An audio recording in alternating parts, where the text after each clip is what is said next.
विनोद में आपका स्वागत है। और आज हमारे साथ डिस्क्लोज करेंगे सांसद जुगल किशोर, जो जम्मू पुंछ कॉन्स्टिट्यूंसी, जो अब जम्मू रजौरी रह गई है, उसके सांसद हैं। जुगल जी, आपका स्वागत है।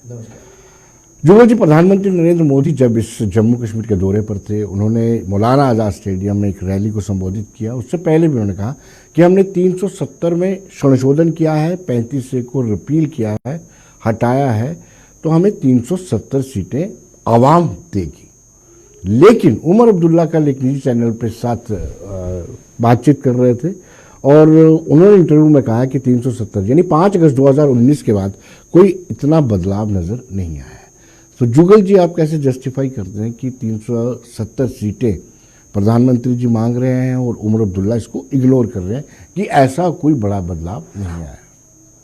विनोद जी, मैं कहना चाहता हूं कि देखिए, ये जो उमर अब्दुल्ला साहब कह रहे हैं जी, उमर अब्दुल्ला साहब को शायद राजनीतिक दृष्टि से वो देख रहे होंगे तो उनको बदलाव नहीं नज़र आ रहा होगा, लेकिन जम्मू कश्मीर की जनता को बदलाव नज़र आ रहा है। और मैं आपको बताऊं कि पहले ही जो भेदभाव जम्मू और कश्मीर घाटी में रहता था, उससे निजात मिली लोगों को, और आज सम्मान का विकास कश्मीर घाटी में भी और जम्मू कश्मीर में भी होता है जी। और विकास कार्यों को लेकर एक के बाद एक विकास कार्य और बड़े बड़े प्रोजेक्ट जो हैं वो जहां पर आ रहे हैं, जिनकी कभी हम सोच भी नहीं सकते थे जी। मैं प्रोजेक्टों पर बाद में आऊंगा, लेकिन पहले अगर मैं ये कहूं कि ये जो जम्मू कश्मीर की जनता है, वो चाहती थी कि जहां पारदर्शिता के साथ कार्य हों, वो नहीं हुआ करते थे। भाई भतीजावाद और परिवारवाद की राजनीति जो है जहां पर होती थी। और आप देखते हैं कि ये जो आज मैंने पिछले दिनों देखा कि सब इंस्पेक्टर की एक लिस्ट निकली, तो उसमें मैंने देखा कि वही किसी के साथ कहीं भेदभाव जो है वो नहीं हुआ, किसी को कहीं सिफारिश करने की जरूरत नहीं है, मेरिट के बेस पर लोगों को आगे लाया जा रहा है। और इसके अलावा अमन और शांति की तरफ भी जम्मू कश्मीर जो है वो बढ़ रहा है, जो उनको दिखाई नहीं दे रहा है। लेकिन मैं ये कहता हूं कि देखिए, जम्मू कश्मीर जो है, बहुत बड़े बदलाव जो हैं वो जम्मू कश्मीर में आए हैं, जो उनको दिखाई नहीं दे रहे हैं जी। बहुत बड़े बड़े मैं अगर आपको कहूं कि देखिए, पहले जम्मू शहर को अगर देखें, जम्मू कश्मीर आसपास के क्षेत्र को देखें, टूरिज्म की नज़र से अगर आप देखते हैं तो कुछ भी नज़र नहीं आता था। आज अगर आप लखनपुर से जम्मू की ओर, जम्मू कश्मीर की ओर एंट्री करते हैं तो हर तरह विकास कार्य जो हैं वो लगे हुए हैं। टूरिज्म को बढ़ावा देने का प्रयास जो है वो किया जा रहा है, एजुकेशन क्षेत्र में हो चाहे स्वास्थ्य क्षेत्र में हो, एक से बड़ा। जुगल जी, एक कारण क्या हो सकता है? एक तो आप ये बार बार दावा करते हैं, आए भी हैं 2,11,00,000 टूरिस्ट आए जी, और G20 का सफल आयोजन भी यहाँ पे हुआ है और बहुत सारी चीज़ें हो रही हैं रूटीन में। पहले हमारे यहाँ रूटीन में ना कॉलेजेस लगते थे ना बाजार खुलते थे, अब रूटीन में बाजार भी खुल रहे हैं जी। ये अलग बात है कि इलेक्शन नहीं हो पाए, पंचायत के इलेक्शन डेफर हो गए, अर्बन लोकल बॉडीज के इलेक्शन, और यहाँ पे विधानसभा के इलेक्शन नहीं हो पाए। इस मौके पर उमर अब्दुल्ला का इस स्टेटमेंट देना, इसके क्या मायने हैं? देखिए, मुझे मिसलीड करना चाहते हैं? मुझे लगता है कि वही नेशनल कॉन्फ्रेंस इसमें थोड़ा घबराहट में है। कारण ये है कि जम्मू कश्मीर की जनता का रुझान जो है वो भारतीय जनता पार्टी की तरफ दिन ब दिन बढ़ता जा रहा है। पहले तो जम्मू प्रोविंस की बात थी, अब तो कश्मीर घाटी में भी नौजवान हों चाहे माता बहनें हों, उनका रुझान भारतीय जनता पार्टी की तरफ बढ़ता जा रहा है। कारण एक ही है कि देश के प्रधानमंत्री नरेंद्र भाई मोदी जी ने एक नज़र से जम्मू कश्मीर को देखा है जी, और जम्मू कश्मीर की बेहतरी के लिए वो काम कर रहे हैं। और आपने देखा होगा कि जैसे आपने आंकड़ा दिया कि 2,11,00,000 लाख लोग जो हैं वो कश्मीर घाटी में पहुंचे हैं, तो लोगों को रोजगार मिल रहा है। और इसके साथ साथ ही वहां पर आप जो आतंकवादी घटनाएं जो थी उसमें बहुत बड़ी एक कमी आई है, और लोग स्कूलों में भी बच्चे विद्यार्थी जा पा रहे हैं और अपना कार्य भी कर रहे हैं, विकास कार्य भी तेज गति के साथ बढ़ रहे हैं। और देश के प्रधानमंत्री जी चाहे हमारे अमित शाह जी जो गृह मंत्री हैं, जम्मू कश्मीर की बेहतरी के लिए उन्होंने हर एक कदम उठाया है। यहाँ पर इस समय हमारे उपराज्यपाल मनोज सिन्हा जी हैं, आपने देखा होगा कि जम्मू कश्मीर की बेहतरी के लिए वो हर समय कार्य जो है वो करते ही रहते हैं। अब इनकी जो है वो कोई सुन नहीं रहा है, अब इनका भी आधार जो है वो खिसक चुका है। अब लोगों को जरूरत नहीं है नेशनल कॉन्फ्रेंस की, अब ये चाहते हैं कि भाई किसी न किसी तरीके कोई ना कोई बयानबाजी की जाए, लेकिन देश जानता है, दुनिया जानती है, जम्मू कश्मीर की जनता जानती है कि बहुत बड़ा परिवर्तन जो है वो धारा 370 हटने के बाद जो है वो आया है। और हम पहले कहते थे कि भाई जहां पर 2 सीटें आएंगी भारतीय जनता पार्टी, अब तो हम 4 सीटों की तरफ आगे बढ़ रहे हैं। तो इसलिए स्वाभाविक है कि उनके मन में घबराहट होगी और वो कुछ ना कुछ कहने के लिए ये कह रहे हैं, अन्यथा उनको भी मालूम है कि धारा 370 हटने के बाद जो देश के प्रधानमंत्री जी ने आह्वान किया है लोगों का, 370 सीटें जो है वो भारतीय जनता पार्टी को देश से मिलेंगी। आपने कहा कि ठीक है वो मिसलीड कर रहे हैं, बरगला रहे हैं लोगों को, लेकिन थोड़े दिन पहले फारूक अब्दुल्ला का स्टेटमेंट आया था कि वो 5 की सीटों पर अपने बल पर इलेक्शन लड़ेंगे। थोड़ा कॉन्फिडेंस तो है, आप कह रहे हैं कॉन्फिडेंस लूज हुआ, कम हुआ उनका? नहीं, देखिए वो क्या कहते कि भाई हम 2 सीटों पर लड़ेंगे।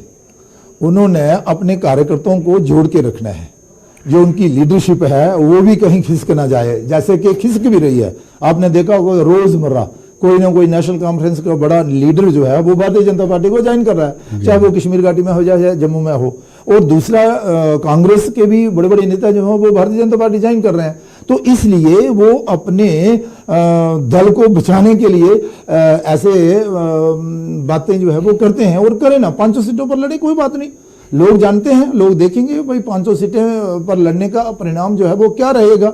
पिछले दिनों उन्होंने कहा कि हम एक इंडी गठबंधन बनाने जा रहे हैं, हम इकट्ठे होकर इलेक्शन लड़ेंगे, और अब आप कह रहे हैं कि भाई हम 500 की 500 सीटें लड़ेंगे। मुझे लगता है कि भाई लोग जो है वो भारतीय जनता पार्टी को सपोर्ट करने वाले हैं, इसलिए भी करने वाले हैं कि नेशनल कॉन्फ्रेंस और पीडीपी का जब तक जहां पर शासन रहा तो जम्मू कश्मीर के लोगों को मिला क्या, सिवाय रिश्वतखोरी और फिर आतंकवाद के। और अब उन दोनों चीजों से जम्मू कश्मीर के लोगों को निजात मिली है।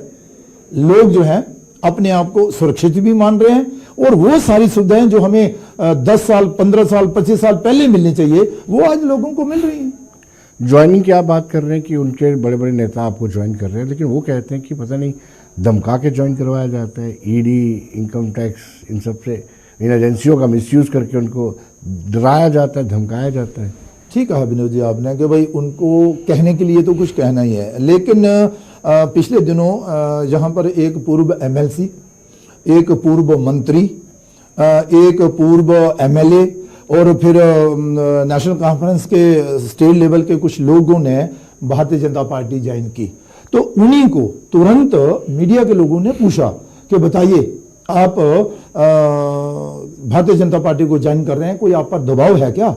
उन्होंने कहा कि लोगों का दबाव है, जनता चाहती है कि हम भारतीय जनता पार्टी का सहयोग करें, क्योंकि देश के प्रधानमंत्री नरेंद्र भाई मोदी जिस तरह से जम्मू कश्मीर की सेवा कर रहे हैं और देश को विकसित भारत बनाने का संकल्प लिए हुए हैं, हमें लगता है कि इससे बड़ा और अच्छा मौका नहीं होगा कि हम देश के प्रधानमंत्री जी के साथ आगे बढ़ें और जम्मू कश्मीर की बेहतरी के लिए काम करें। तो कहीं ईडी नहीं है, कहीं कोई दूसरी एजेंसी नहीं है, ईडी और एजेंसियों के कारण ये ऐसा नहीं हो रहा है।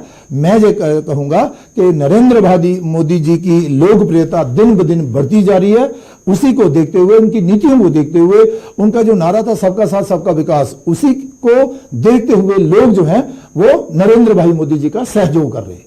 आने वाले लोकसभा चुनावों में जिस तरीके से इंडिया ब्लॉक यूनाइट हो रहा है, उन्होंने आम आदमी पार्टी के साथ समन्वय तालमेल हो चुका है, अखिलेश के साथ भी हो चुका है, और दूसरी ओर फार्मर किसान जो है सड़कों पर हैं, क्या ये कोई डेंट डाल पाएंगे आपको, कोई नुकसान? देखिए कुछ नेता हो सकते हैं जो इस किस्म की बात करते हैं, या फिर ये कि भाई इंडी गठबंधन जो है अब वो भारतीय जनता पार्टी को टक्कर देगा। मुझे नहीं लगता कि कहीं ऐसा होगा। कारण है, आप आम आदमी पार्टी की बात कर रहे हैं, आम आदमी पार्टी और कांग्रेस की बात कर रहे हैं, तो आपने देखा होगा कि आम आदमी पार्टी जो है वो 1 या 2 स्टेट में ही है। जम्मू कश्मीर में उसका 2 स्टेट्स में है। जम्मू कश्मीर में उसका क्या हशर रहा, राजस्थान में उसका नए सिरे से उन्होंने ऑफिस खोल लिया कल से। कोई बात नहीं, ऑफिस खोलने से पार्टी का जनाधार नहीं बढ़ जाता जब तक जनता का सपोर्ट, जनता का सहयोग किसी पार्टी को ना हो। और इसलिए मैं कह रहा हूं कि नीतीश कुमार इनका एक बहुत बड़ा चेहरा थे, लेकिन उन्होंने जब देखा कि इंडी गठबंधन है ही कुछ नहीं, इस नाव में बैठने से नाव को त्याग ही देना बेहतर है, तो वो उसमें से बाहर निकल आए। और दूसरी बात, इनका बहुत बड़ा एक चेहरा था ममता बनर्जी, तो वहां आप देख सकते हैं कि पश्चिम बंगाल में क्या हालात हैं। और रही बात यूपी की, उत्तर प्रदेश की, तो वहां भी वो अपनी अपनी साख बचाने के लिए एक दूसरे का सहयोग करने के लिए लगे हैं। लेकिन जनता जनार्दन जो है वो सर्वोपरि है। उन्होंने मन बना लिया है कि हमें देश के प्रधानमंत्री नरेंद्र भाई मोदी जी को भी तीसरी बार देश का प्रधानमंत्री बनाना है। मल्लिकार्जुन खड़गे का कल स्टेटमेंट आया था, उन्होंने कहा था कि अगर ये सरकार रही, ये सरकार संविधान को बदलना चाहती है, ये स्टेटमेंट है उनका, कि अगर ये कंटिन्यू किया इन्होंने तो ये यहाँ पर डिक्टेटरशिप, तानाशाही आ जाएगी। इन्होंने पिछली बार भी ऐसा कहा था। अगर आप केजरीवाल का वो बयान निकालें जिसमें उन्होंने कहा था कि अमित शाह जी और अपने देश के प्रधानमंत्री नरेंद्र भाई मोदी जी दोबारा से आ गए तो देश को पता नहीं क्या कर देंगे, बेच देंगे, ठीक है जी। और उसके अलावा फिर कांग्रेस के जो इस समय के मुखिया हैं उन्होंने भी ये बातें कही थी, लेकिन देश की जनता ने उनको विश्वास नहीं किया। उनको मालूम था कि देश को आगे ले जाने के लिए, देश में विकास को तेज गति देने के लिए, देश का मान सम्मान बढ़ाने के लिए और देश को आर्थिक दृष्टि से मजबूत करने के लिए, देश को सुरक्षित हाथों में अगर वो देखते हैं ना, तो वो केंद्र सरकार और देश के प्रधानमंत्री नरेंद्र भाई मोदी जी के नेतृत्व में देखते हैं। अब इनको कहने के लिए कुछ है ही नहीं, ये कुछ कह ही नहीं सकते, क्योंकि देश के प्रधानमंत्री जी ने देश का चहुमुखी विकास किया है। तो अब आ जाकर इनको ऐसे ही अनाप शनाप के बयान देने हैं, लेकिन जनता इनकी सुनने वाली नहीं है। आपने कहा कि देश का मान सम्मान बढ़ाने के लिए प्रधानमंत्री नरेंद्र मोदी का आना जरूरी है, लेकिन एक मालदीव छोटी सी कंट्री है, उसने आंख दिखाना शुरू कर दिया इंडिया को। देखिए, जब किसी को थोड़ा कांटा चुभता है ना, तो उसे लगता है कि हमारा अस्तित्व खत्म होने वाला है। और विशेष तौर पर आप भी जानते हैं, हम भी जानते हैं, देश और दुनिया भी जानती है कि देश के प्रधानमंत्री जी हमारा जो लक्षद्वीप है उसको प्रमोट करने के लिए, यहाँ का टूरिज्म बढ़ाने के लिए, देश को आर्थिक दृष्टि से मजबूत करने के लिए उन्होंने कुछ कदम उठाए, तो शायद उनको थोड़ी परेशानी हुई होगी। लेकिन मुझे ज़्यादा इस विषय पर चर्चा नहीं करनी है, इस विषय पर हमारा जो केंद्रीय नेतृत्व है वो बात करेगा। लेकिन मुझे लगता है कि आज भारत की जो साख बढ़ी है, भारत का जो मान सम्मान बढ़ा है, भारत को जो लोग आज मान सम्मान के साथ देखते हैं, वो तो दुनिया देख रही है। बड़े से बड़े देश जो अपने आप को दुनिया का बॉस मानते थे, आज तो वो देश के प्रधानमंत्री नरेंद्र भाई मोदी जी के चरणों में और ये जो लाल दरियां बिछा के उनका मान सम्मान कर रहे हैं। और दुनिया चाहती है कि देश के प्रधानमंत्री नरेंद्र मोदी जो हैं वो अब देश के साथ साथ दुनिया का भी नेतृत्व करें। तो देश के प्रधानमंत्री नरेंद्र भाई मोदी जी की लोकप्रियता जो है वो दिन ब दिन बढ़ती जा रही है। इसलिए कुछ देश हो सकते हैं, मैं नहीं चाहता सारी की सारी दुनिया जो है वो भारत का ही सहयोग कर रही है। कुछ देश ऐसे होंगे, उनकी कोई मजबूरियां होंगी, तभी वो ऐसे बयानबाजी कर रहे होंगे। लेकिन उसमें भी आपने देखा होगा कि वहां के जो लोकल लोग थे उन्होंने भी उसको सही नहीं समझा। जी जुगल जी, अभी मैं खबर पढ़ रहा था कि कहीं ना कहीं वो कह रहे हैं कि कुछ सांसदों, बहुत सारे सांसदों को ड्रॉप भी किया गया। क्या इसका इम्पैक्ट तो नहीं पड़ेगा इलेक्शन पर? देखिए, मुझे नहीं लगता कि भाई कोई ऐसी बात है, क्योंकि हमारा जो शीर्ष नेतृत्व है वो सक्षम है। और दूसरा, भारतीय जनता पार्टी कार्यकर्ता आधारित पार्टी है जी। और भारतीय जनता पार्टी का शीर्ष नेतृत्व जो फैसला लेगा उसे कार्यकर्ता स्वीकार करेंगे जी। और भारतीय जनता पार्टी में जो कार्यकर्ता हैं वो विचारधारा के साथ जुड़े हुए हैं, ना कि किसी व्यक्ति के साथ। ये कोई व्यक्ति आधारित पार्टी नहीं है कि नेशनल कॉन्फ्रेंस हो गई या कांग्रेस हो गई या दूसरी ममता बनर्जी जी या मुलायम सिंह यादव की पार्टी है। ये पार्टी विचारधारा की पार्टी है और कार्यकर्ता आधारित पार्टी है। इसलिए जो भी भारतीय जनता पार्टी का शीर्ष नेतृत्व वो फैसला लेगा, सभी कार्यकर्ता एकजुट होकर उसको अपने सिर माथे बिठाकर काम करेंगे। जुगल जी, ओबीसी को आरक्षण देना, राजनीतिक आरक्षण देना, पहाड़ी ट्राइब्स को एसटी का स्टेटस देना, फीमेल्स को 2029 में 33% आरक्षण देना, ये क्या तुर्प के इक्के साबित हो सकते हैं इलेक्शन के टाइम? देखिए, भारतीय जनता पार्टी और भारतीय जनता पार्टी का शीर्ष नेतृत्व जो है वह कोई भी फैसला ऐसा इलेक्शन को मद्देनजर रखते हुए नहीं करते हैं जी। और आपने देखा होगा कि भाई कई फैसले ऐसे आए, जैसे ही 2019 में भारतीय जनता पार्टी की सरकार केंद्र में आई, तुरंत धारा 370 और 35A को जो है वो हटाया गया। उसके बाद भी राम मंदिर का फैसला जब आया तो राम मंदिर का निर्माण कार्य प्रारंभ हुआ और उसका अभी शिलान्यास राम लाला जी का प्राण प्रतिष्ठा भी हुई। तो मैं इसलिए कह रहा हूं कि अगर ऐसी सोच होती तो ये जो निर्णय 5 साल पहले आए, ये 5 साल अभी आते, ताकि इलेक्शन को मद्देनजर रखते हुए। ऐसा नहीं है। दूसरा, आप जो बात कर रहे हैं कि ओबीसी वर्ग की, आप कर रहे हैं पहाड़ियों के वर्ग की, आप दूसरे वर्ग की बात कर रहे हैं, इनके साथ तो बरसों से बेइंसाफी हो रही थी। ये अपने हक की लड़ाई तो आज से नहीं, कई बरसों से लड़ रहे थे, लेकिन इनकी कोई सुनने वाला नहीं था। मैं आपको बताऊं, आप भी जानकारी रखते हैं कि भाई ये जो हमारे एसटी भाई थे, विशेष तौर पर गुज्जर भाई, इनको राजनीतिक क्षेत्र में आरक्षण आज तक नहीं दिया गया। क्यों नहीं दिया गया? क्या इनका हक नहीं बनता था? पूरे देश में था। और ये जो पहाड़ी थे और पहाड़ियों के साथ दूसरे जो लोग थे, और फिर ये जो ओबीसी वर्ग के लोग थे, बहुत सारी जातियां थी जो ओबीसी वर्ग में आनी चाहिए थी, और फिर उसको संवैधानिक दर्जा देना था, उसकी चर्चा तो इन्होंने कभी नहीं की। ये जो कह रहे हैं ना, अपने उमर अब्दुल्ला की बात आपने शुरू में कही थी, क्या इनको नजर नहीं आता था कि पहाड़ियों को अपना हक देना है, गुजर भाइयों को अपना हक देना है, और ये जो हमारे ओबीसी के भाई हैं इनको अपना हक देना है, पीओके के रिफ्यूजी जो हैं उनको भी हक दिलाना है, वेस्ट पाकिस्तानी रिफ्यूजी, और साथ में हमारे जो वाल्मीकि भाई हैं, वाल्मीकि भाई के साथ गोरखा समाज है, और 70 वर्षों से जो जंग लड़ रहे थे, भारत में रह रहे थे, जम्मू कश्मीर में रह रहे थे, नागरिकता से भी वंचित थे, राशन कार्ड तक नहीं बना सकते थे। क्या इनको ये नजर नहीं आता उमर अब्दुल्ला को? क्या ये परिवर्तन नहीं है धारा 370 के बाद? इसलिए मैं ये कह रहा था कि भारतीय जनता पार्टी का शीर्ष नेतृत्व और विशेष तौर पर नरेंद्र भाई मोदी जी के नेतृत्व में जो सरकार चल रही है, वो किसी के साथ भेदभाव नहीं करती, ना ही इलेक्शन को मद्देनजर रखकर कोई फैसला लेती है। लेकिन ये भी सत्य है कि जो अच्छा करता है जनता उसका सहयोग करती है। इसीलिए दोबारा से और फिर दोबारा से नरेंद्र भाई मोदी जो है देश के प्रधानमंत्री बनने वाले हैं। जुगल जी, डिलिमिटेशन हुई, एक नई कॉन्स्टिट्यूंसी बनी है, पुंछ, राजौरी, अनंतनाग, और क्योंकि पुंछ राजौरी आपका हिस्सा रहा है जी, 2 मरतबा आप जीते हैं वहां से जी, क्या इसमें भारतीय जनता पार्टी का स्टेक पर है? कुछ भारतीय जनता पार्टी को इस सीट से कोई उम्मीद है?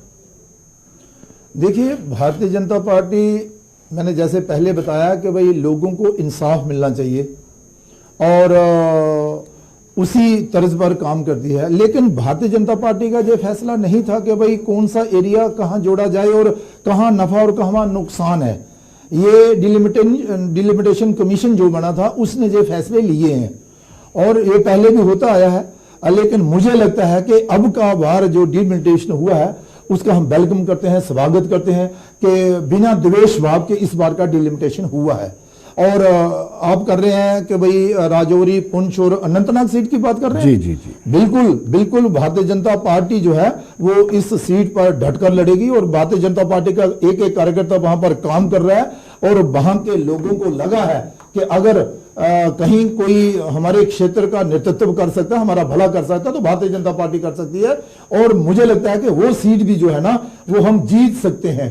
और क्योंकि पुंछ राजौरी का क्षेत्र पहले से ही हमारे साथ था, हम वहां से जीत कर आए हैं, कई बार जीते हैं। मेरे से पहले भी जो मेंबर पार्लियामेंट रहे हैं वो भी जीते हैं। तो मुझे लगता है कि वो जो अनंतनाग, राजौरी, पुंछ वाली जो सीट है वहां पर हम फाइट में हैं और वो सीट हम जीत सकते हैं और जीतेंगे। ये पूरी मुस्लिम बहुल कॉन्स्टिट्यूंसी है, इससे आपको भी पता हो जाएगा क्या मुस्लिम वोटर हमें वोट डालता है कि नहीं आता है? नहीं, ऐसी बात नहीं है। देखिए, कुछ ऐसी बातें होती हैं कि अगर इस वर्ग को यह विश्वास हुआ है कि देश के प्रधानमंत्री नरेंद्र भाई मोदी सबका साथ, सबका विकास और सबका प्रयास के साथ आगे बढ़ रहे हैं, कहीं किसी के साथ भेदभाव नहीं कर रहे हैं जी।